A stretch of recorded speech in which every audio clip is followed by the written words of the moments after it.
Good morning student. Class 6 आज अपन पढ़ेंगे science.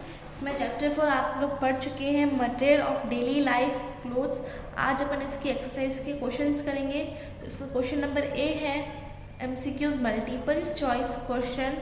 इसका फर्स्ट क्वेश्चन है which of the following is the plant fibre. देखिए इसमें से प्लांट फाइबर कौन सा है, तो इसमें आपको 4 ऑप्शन दे रखे ABCD। ए कॉटन जो है अपन को प्लांट से मिलता है। बी नाइलॉन जो है वो सिंथेटिक फाइबर है। सी वुल जो है एनिमल से मिलता है। आपको क्वेश्चन में पूछा है प्लांट फाइबर कौन सा है, तो इसका करेक्ट ऑप्शन होगा ए, कॉटन पे टिक कीजिए। Second, Kashmiri is obtain from. Kashmiri जो वुल किससे मिलती है, कैमल। बी ऑप्शन है कश्मीरी गॉट। सी सिल्कवर्म और रैबिट। तो कश्मीरी जो मिलती है कश्मीरी गॉट से, तो इसका करेक्ट ऑप्शन बी है। Third, which of the following is the animal fibre. इसमें से एनिमल फाइबर बताना है। इसमें भी 4 ऑप्शन है, जूट, कॉटन, सिल्क, रेयन। देखिए जूट प्लांट फाइबर है, कॉटन भी प्लांट फाइबर है, रेयन सिंथेटिक फाइबर। तो सिल्क है वो अपन को सिल्क वॉर्म से मिलता है, सिल्क के कीड़ों से। तो एनिमल फाइबर हुआ ये सिल्क। सी पे टिक कीजिए। फोर्थ है sweaters and socks are made by. Sweaters और सॉक्स जो है वो निटिंग से बनाए जाते हैं। फिफ्थ है विच soil is best for jute. देखिए जूट के लिए कौन सी सॉइल बेस्ट है। इसमें 4 ऑप्शन है, black soil, alluvial soil, red soil, none of this. इसका करेक्ट ऑप्शन होगा एलुवियल सॉइल। 6 है synthetic material is also often mixed with. देखिए सिंथेटिक मटेरियल किसके साथ मिक्स किया जाता है, तो वो है कॉटन के साथ मिक्स किया जाता है। इसका करेक्ट ऑप्शन ए है कॉटन। बी है fill in the blanks. First question, the man of the dash age made the discovery of agriculture. कौन सी एज में जो है एग्रीकल्चर की डिस्कवरी हुई थी, तो वो है नियोलिथिक एज में हुई थी। Second, dash prevent dust and dirt from settling on our body. कौन अपनी बॉडी में से जो डस्ट और डर्ट को बचाता है आने से, तो वो है क्लोथ्स। इसका आंसर होगा क्लोथ्स। थर्ड है wool is obtain from the fleece of. Wool अपन को जो मिलती है शीप की फ्लीस से। इसका आंसर लिखोगे आप शीप। फोर्थ है synthetic fibres are also known as. Synthetic fibres को क्या कहा जाता है, आर्टिफिशियल फाइबर कहा जाता है, तो इसका आप आर्टिफिशियल फाइबर्स लिखोगे। फिफ्थ है knitting is done by hand और ऑल्सो ऑन मशीन्स। तो देखिए जो निटिंग होती है वो ऐसी कौन हैंड से भी अपन कर सकते हैं और मशीन से भी कर सकते हैं, तो आप इसका निटिंग लिखोगे। फिर है 6, jute is use to make sack. Jute जो है सेक्स और other dash materials, wrapping materials बनाने के लिए भी अपन जो है जूट का यूज इस्तेमाल होता है, तो इसका होगा रैपिंग। सी है right, T for true and F for false statements. इसका फर्स्ट क्वेश्चन है the early man use to protect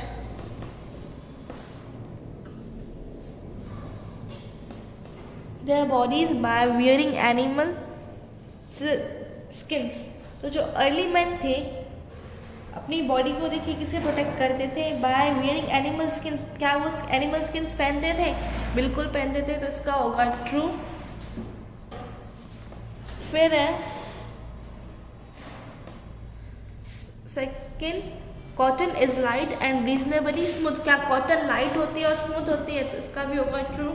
third, jute is smooth and shiny. Jute क्या स्मूथ और शाइनी होता है, ये फॉल्स होगा, क्योंकि जूट को अपन क्या वो सेक्स बनाने के लिए यूज़ में लेते हैं, तो सेक्स कैसी होती है, स्मूथ तो नहीं होती है वो, तो ये फॉल्स होगा।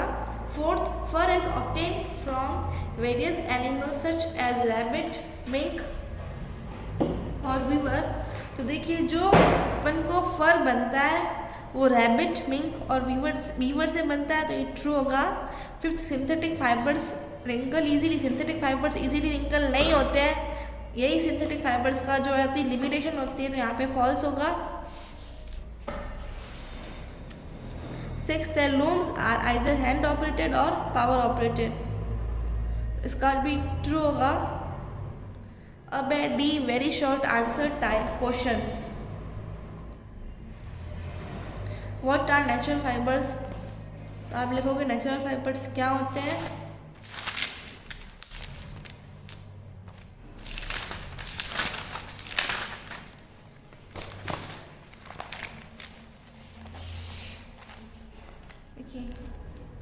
What are natural fibers?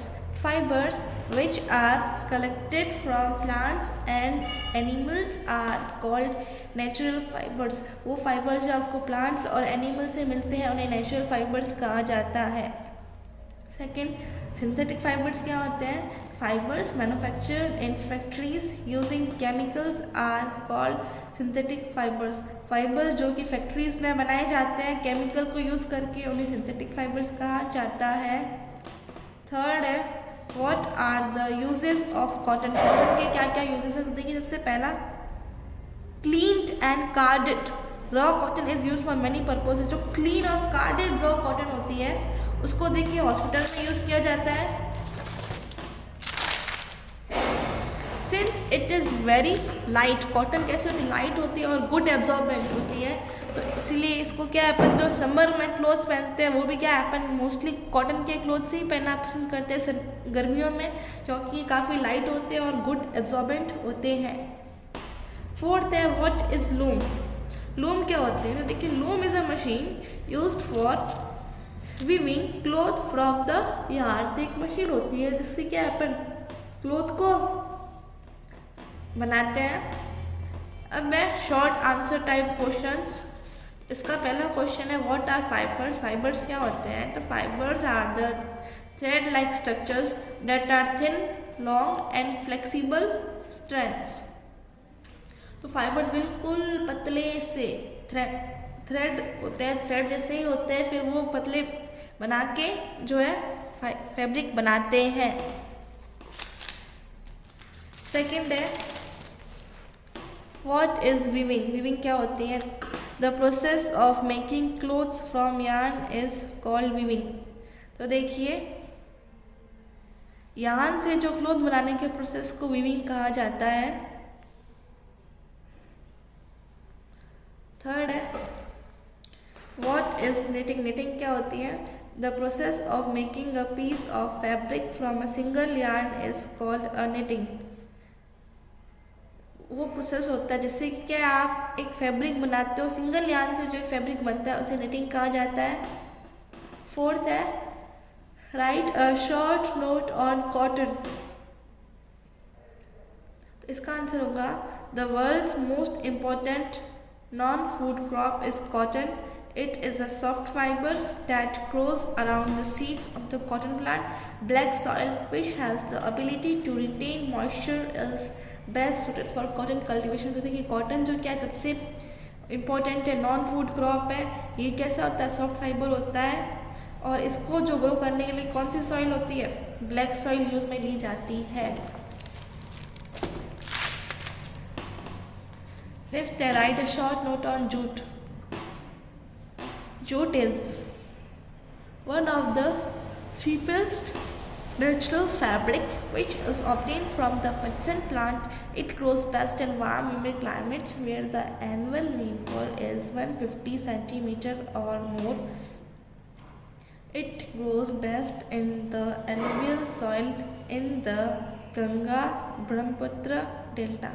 तो जूट जो है सबसे चीपेस्ट नेचुरल फैब्रिक होता है जो कि अपन पच्चन प्लांट से मिलता है। ये देखिए, इसकी ग्रो करने के लिए बेस्ट कंडीशन यही है कि वार्म और ह्यूमिड क्लाइमेट होना चाहिए जहाँ की एनुअल रेनफॉल हो या 150 सेंटीमीटर या उससे ज़्यादा हो। ये इसको ग्रो करने के लिए एलुवियल सॉइल में बेस्ट ग्रो होता है जो कि कहाँ पाई जाती है? गंगा और ब्रह्मपुत्र डेल्टा के वहाँ। अब क्वेश्चन नंबर F है, long answer type questions. Describe the summary of beginning of cloth. तो देखिए, क्लोथ की बिगनिंग कहाँ से, पूरी समरी लिखनी है। तो long ago when man lived in caves he did not have the kind of clothes that we have today. He covered his body with animal skins, leaves and the bark of trees. However, these things were too hot for the summers and no warm enough for the winters. After the invention of fire, people used to cover their body with leaves, bark of the trees, and animal skins. The men of Neolithic age made the discovery of agriculture. Now they started to grow many crops, such as corn, vegetable, cotton, jute, etc.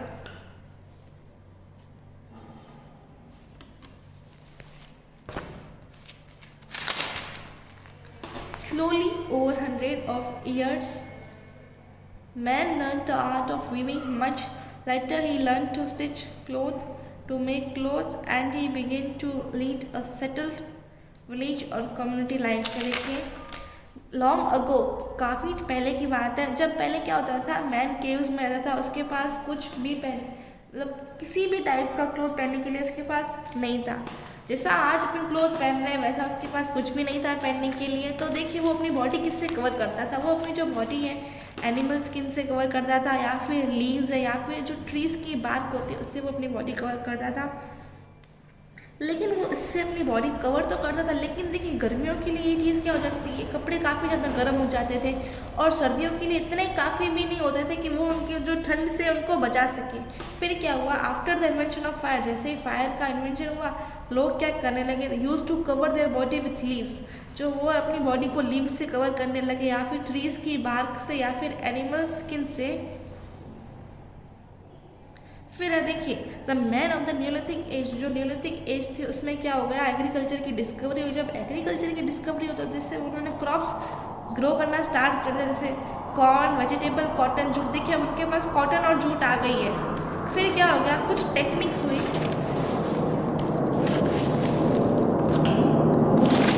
कुछ technique आई। फिर क्या हुआ, देखिए man को क्या है, वो सीख गया था कि कपड़े कैसे बुनना है, वीविंग कैसे करनी है। फिर क्या हो गया, जब वो वीविंग सीख गया फिर उसने कपड़े स्टिच करने स्टार्ट कर दिए। फिर क्या हो गया, उनको इससे उन्होंने कपड़े भी स्टिच करना सीख गए। इससे क्या हो गया, वो सेटल्ड लाइफ, विलेज और कम्युनिटी लाइफ उनको रहने लगे अब वो।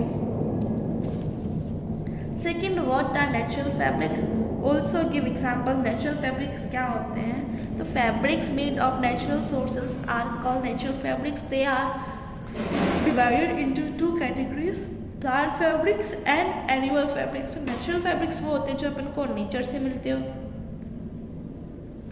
अब देखिए नेचुरल फैब्रिक्स भी दो टाइप के होते हैं, plant fabric, natural fabric. Plant fabrics originating from plants are called plant fabric. Fabric जो अपन को प्लांट से मिलते हैं उन्हें प्लांट फैब्रिक कहा जाता है। इसके एग्जाम्पल है cotton, jute, flax, ramie and hemp. अब है एनिमल फैब्रिक्स, तो fabrics obtain from animal sources are called animal fibres. जो एनिमल से मिलते हैं उन्हें एनिमल फैब्रिक्स कहा जाता है। इसके एग्जाम्पल है वुल, फर और सिल्क। थर्ड है synthetic fibres. What are synthetic fibres, also give examples. तो देखिए सिंथेटिक फाइबर्स क्या होते हैं, fabrics manufactured in factories using chemicals are called synthetic fabrics. They are also known as artificial fabrics. Example nylon, polyester, terylene, plastics. तो वो fabrics जो कि क्या फैक्ट्रीज में बनाए जाते हैं केमिकल्स को यूज़ करके, उन्हें सिंथेटिक फैब्रिक्स कहा जाता है। इन्हें आर्टिफिशियल फैब्रिक्स भी कहते हैं, जैसे नायलॉन, पॉलिस्टर, टेरिलिन, प्लास्टिक इसके एग्जाम्पल है। अब थर्ड क्वेश्चन है, फोर्थ क्वेश्चन है what is weaving, explain how weaving is done. तो वीविंग क्या होती है और वो बताइए कि वीविंग कैसे की जाती है। तो इसका आंसर लिखेंगे अपन, weaving is a process of arranging two yarns together. Two sets of yarns are arranged together in different ways to get different patterns. Weaving of fabrics from yarn is carried out on machine called looms. Looms are either hand operated or power operated. The process of weaving can be understood by performing activity. देखिए weaving जो एक process है जिसमें आप क्या करते हो, दो यार्न साथ में अरेंज करते हो, उसमें से देखो दोनों यार्न को अलग अलग तरीके से अरेंज करना होगा और अलग अलग पैटर्न से अरेंज किए जाते हैं। फिर है ये वीविंग जो आप मशीन से भी कर सकते हो, उन मशीन्स को लूम कहा जाता है, जो कि क्या है पावर ऑपरेटेड भी होते हैं, या फिर आप उसको हैंड से, उस मशीन को आप हैंड से भी चला सकते हो। तो अपन इस वीविंग के प्रोसेस को एक एक्टिविटी के थ्रू देखेंगे। चलो एक एक्टिविटी देखते हैं। तो एक्टिविटी का देखिए एम क्या है, अपन को देखना है कि वीविंग कैसे की जाती है, तो इसका एम अपन ने लिख दिया to see how weaving is done. अब देखिए एक्टिविटी ये है, take 2 sheets of paper of different colors, glossy sheet, cut square pieces of length and width equal to 20 cm from each sheet, fold both the sheets into half, draw lines on both sheets, cut strips from one sheet and cut along the dotted line on the other sheet, weave the strips one by one through the cut in the sheet of the paper। तो ये activity थी जिससे कि आपको पता चलता है कि वीविंग कैसे की जाती है। फिर अपन लिखेंगे in similar manner 2 sets of yarn are woven to make a fabric. तो इस एक्टिविटी से अपन को ये पता चलता है कि देखिए 2 सेट लिए जाते हैं यार्न के, जिससे कि क्या एक फैब्रिक बनाने के लिए। तो yarns are much thinner than are paper strip. जो यार्न इतने पतले होते हैं कि अपनी ये जो पेपर की स्ट्रिप होगी उससे भी कहीं ज़्यादा पतले होते हैं यार्न। और फिफ्थ है how jute is useful for us. तो जूट अपने लिए कैसे यूजफुल है, तो अपन इसके लिखेंगे uses of jute are. Jute के यूजेस है, first jute is use to make sacks and other wrapping material. Jute जो है सेक्स और अदर रैपिंग मटेरियल्स बनाने के लिए काम में लिया जाता है। It is use for making cloth to wrap bales of raw cotton. देखिए क्लोथ बनाने के लिए या फिर रैप बेल्स जो रॉ कॉटन के लिए बनाने के लिए भी काम में लिया जाता है। थर्ड है इट इज़ वोन into curtains handbags covering carpet. जो कर्टेन्स होते हैं हैंडबैग होते हैं वो भी क्या है जूट के बने होते हैं। तो ये जूट के यूजेस थे। चैप्टर 4 आपका कंप्लीट होता है। चैप्टर 5 अपन नेक्स्ट लेक्चर में कंटिन्यू करेंगे।